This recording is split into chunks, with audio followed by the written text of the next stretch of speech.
Nous sommes de retour dans cette édition du 26 juillet 2024. Merci beaucoup. Si vous nous rejoignez à l'instant, nous sommes en direct et désormais, il est l'heure de retrouver Antoine Quesada. Bonjour Antoine. Bonjour Louis-Antoine. Merci d'être avec nous ce matin, Antoine Quesada. Vous êtes trader, formateur et coach chez AQTS.fr, avec nous tous les vendredis pour commenter les mouvements de l'indice phare parisien. Ce matin, alors Antoine, le CAC 40 était attendu en hausse.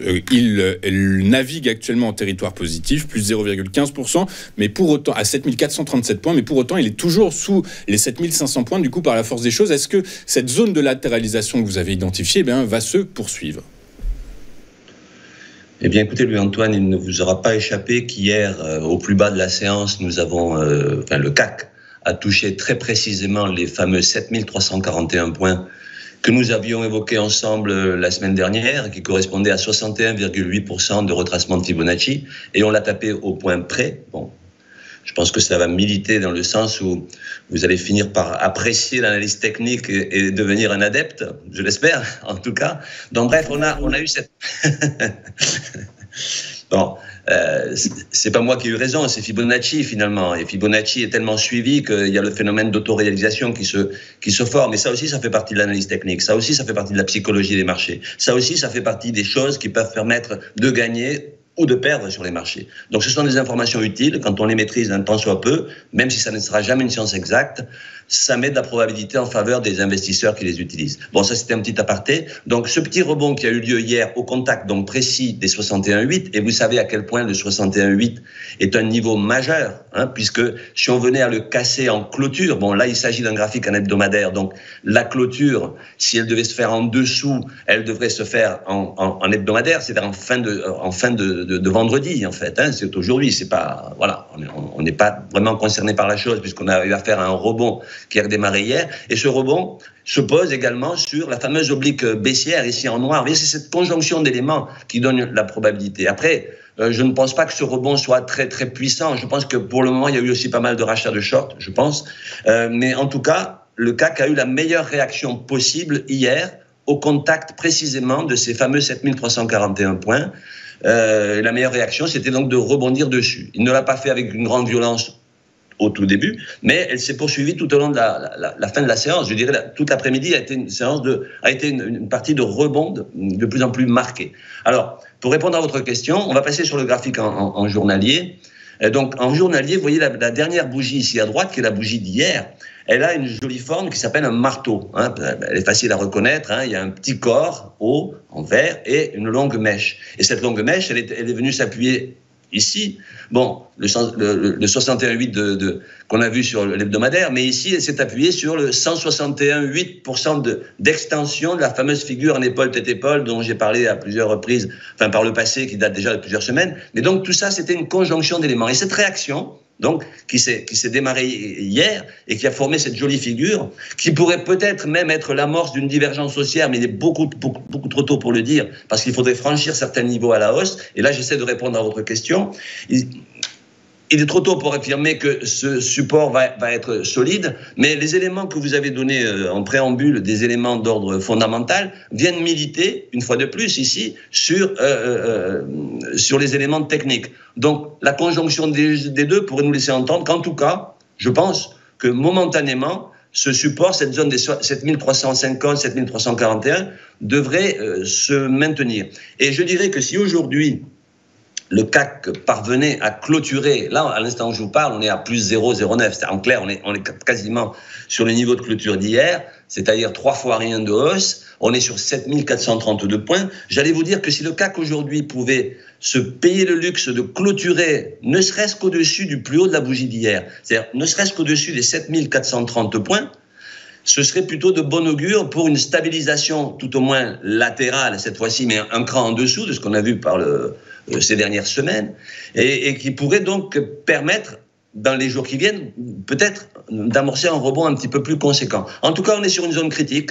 Les 61,8% de Fibo qu'on a vu sur l'hebdomadaire, c'est un niveau majeur. En principe, c'est un gros support dans un premier temps, et on le voit, même si il est trop tôt pour dire que ce sera un gros support, parce que si on l'a enfoncé aujourd'hui, évidemment, tout ce que je viens de dire là ne servirait à rien. Mais en tout cas, il a été identifié. Hein, le marché a bien identifié cette zone. Alors, est-ce qu'on va poursuivre ce rebond d'hier ou pas? Ça, c'est votre question. Eh bien, écoutez, moi, je serais tenté de dire que je n'en sais rien. Mais en tout cas, je vais surtout me pencher sur la question, est-ce qu'on est capable aujourd'hui de clôturer au-dessus du plus haut d'hier? C'est ce que je viens de vous dire à l'instant, c'est-à-dire au plus haut de 7430 points, qui serait plutôt un signe positif, ou est-ce que malheureusement, la tendance baissière qui s'est amorcée sur le court moyen terme pourrait s'aggraver pour aller plus bas. Je pense que le support, en tout cas l'oblique baissière qui est là, qui maintenant est un support, et le niveau de 61,8 devrait tenir au moins pendant quelques jours, et ensuite peut-être un rebond un peu plus marqué. De toute façon, il y a des grosses résistances maintenant à franchir, hein, puisque tous les supports que nous avons connus, enfin le support majeur qui était les 7500 points, grosso modo, de ces dernières semaines, sera la première résistance majeure, j'allais dire. Il faudra franchir tout ça, clôturer au-dessus. Ensuite, il faudrait franchir la moyenne mobile 20 en journalier, qui soit, à l'heure actuelle se situe sur les 7585 points, bon, qui va évoluer, bien entendu. Et ensuite, il faudrait casser l'oblique baissière qui est ici en noir, qui coiffe les cours, et qu'il faudrait franchir naturellement à la hausse, clôturer au-dessus, et ensuite aller avec de gros efforts, aller se cogner la tête sur les 7900 points. On est très très loin du compte. Donc pour le moment, moi je pense qu'on peut se stabiliser au moins quelques jours à minima sur la zone actuelle, la zone des prix actuels, 7450, 7430. Et en tout cas, les 61,8% de Fibo ont été identifiés. Si on venait à les casser, bien entendu, dans les semaines qui viennent, à ce moment-là, on irait chercher les plus bas qu'on a connus fin novembre, hein, c'est-à-dire qu'on reviendrait sur la zone des 7700 points. On n'en est pas là. En tout cas, la meilleure réaction que le CAC pouvait avoir hier, c'est celle qu'il a eue.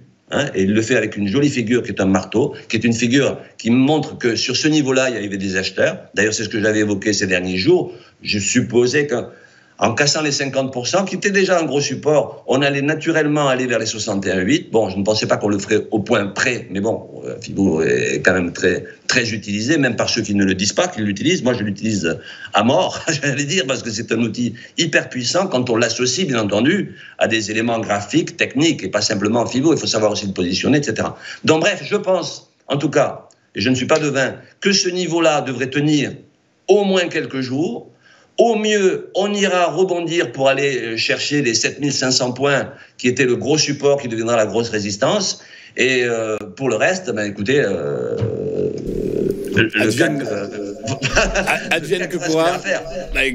Exactement. Alors, en tout cas, juste un point. En intraday hier, il y avait de superbes opérations à faire, mais je l'avais déjà dit la semaine dernière, sur ce rebond, sur ce fameux palier de Fibo parfaitement identifié, avec la possibilité de faire des opérations haussières en intraday, bien entendu, qui étaient particulièrement puissantes, efficaces et fiables, ce que recherche tout investisseur. Enfin, là, c'est pas de l'investissement. Quand on fait du scalping, c'est de la spéculation. Mais enfin, c'est pas un gros mot non plus.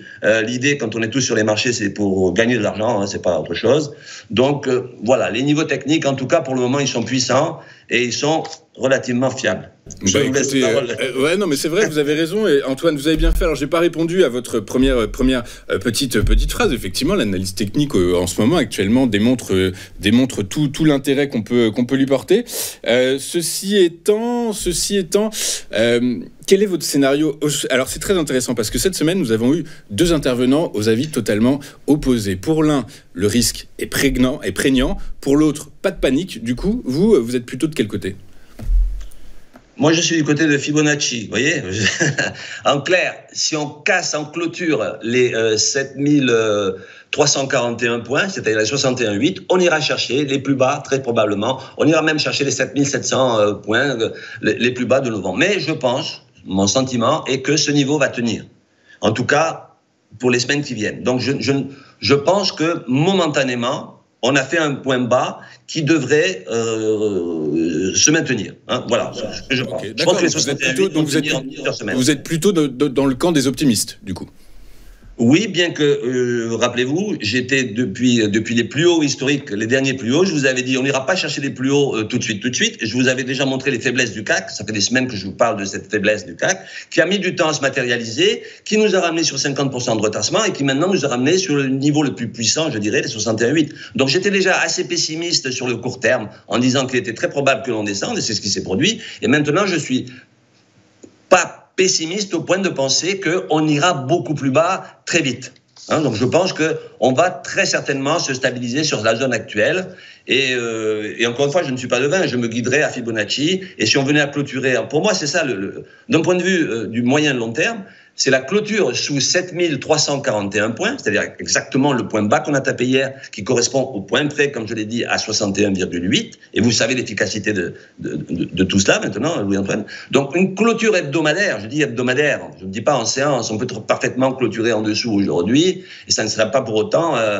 non, si on le faisait aujourd'hui, pardon, on clôturerait sous les 61,8, hein, puisqu'on est en hebdomadaire et qu'on est vendredi. Mais je pense que le CAC va se maintenir sur cette zone, sans doute au moins plusieurs semaines. Et par la suite, encore une fois, il y a des niveaux techniques qu'il faut franchir. Par la suite, il faudra à minima, repasser en clôture au moins journalière au-dessus des 7743 points, qui était la borne haute de ce canal latéral sur lequel on en est très loin des 7000. Passer plusieurs semaines. On en est très loin des 7700. Je ne suis pas pessimiste au point de penser que ça va se casser la figure. Je pense qu'on est sur un bon. Eh bien, écoutez, Antoine, merci pour tout, pour ces explications, pour votre analyse. Antoine Fibonacci, on va vous appeler maintenant. Et écoutez, je vous souhaite une très belle journée. Merci d'avoir mouillé votre chemise, d'avoir pris parti pour une tendance qui devrait être donc un peu plus positive que négative selon vous, du coup, par la force des choses. Merci de votre franchise. Antoine, je vous souhaite surveillez bien la clôture d'aujourd'hui. Je pense qu'elle sera assez révélatrice tout de même. Avec en point d'orgue, avec effectivement, et d'autant plus, alors il y a effectivement une autre variable qu'il va falloir suivre de très près, c'est tout à l'heure aux États-Unis la publication à 14h30 de l'indice PCE Core extrêmement suivi par la Réserve fédérale américaine. Hier, c'est le PCE global qui a été publié et qui est bien orienté, qui va dans le sens de la Réserve fédérale américaine. Voilà, donc à 14h30, il faut suivre la publication de l'indice PCE qui donnera très certainement... où est passé Antoine? On le voit plus? Ah, voilà. C'est donc à 14h30 qu'il faut surveiller tout ça. Merci beaucoup, Antoine. Je vous souhaite une excellente journée. Je vous donne rendez-vous la semaine prochaine. On marque une rapide courte page de publicité. Et juste après, nous retrouverons Éric Galliègue et son point stratégique. À tout de suite sur Téléfinance.